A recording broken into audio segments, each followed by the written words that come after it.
সকাল সকাল একটা টাটকা আম খেয়ে নেই। এই যে মামা, তুমি যে আমাদের খাচ্ছ, খাও। তুমি কি আমাদের নাম জানো? তাহলে এটা কেমন কথা?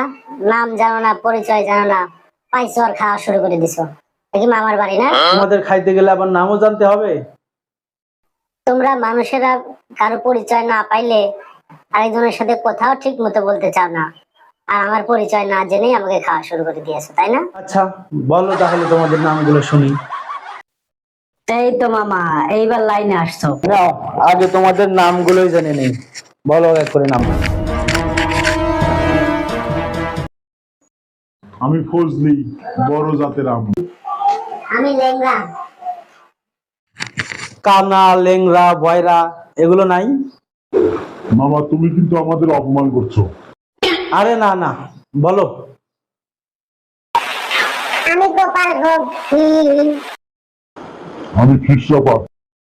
আমি আম্রপালি। আমি সুবর্ণ রেখা। আমি নীলম্বরী। আমি মিশ্রি দানা। আমি কালীভোগ। আমি আলফানসো। আমি তোতাপুরি। আমি কারবাউ। আমি কেউ সাই। আমি গোপাল খাস। আমি বিদেশি মামা ক্যান্ট। আমি সূর্যপরি। আমি ত্রিফলা। আমি ছাতাপড়া। আমি কুঠলি। আমি লক্ষণ। আমি আদাইরা। আমার মাথা ঘুরাইতেছে তোদের নামগুলো শুনতে শুনতে।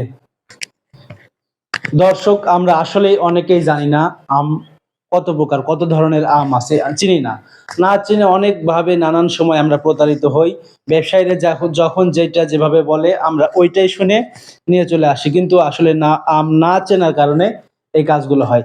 আসলে একটা কমেডির মাধ্যমে হলেও কথাগুলো অবশ্যই সত্য, যে আমাদের আমগুলোর নাম অবশ্যই জানা উচিত, জাতগুলো চেনা উচিত, তাহলে আমরা সঠিক পণ্য সঠিক জায়গা থেকে কিনতে পারবো।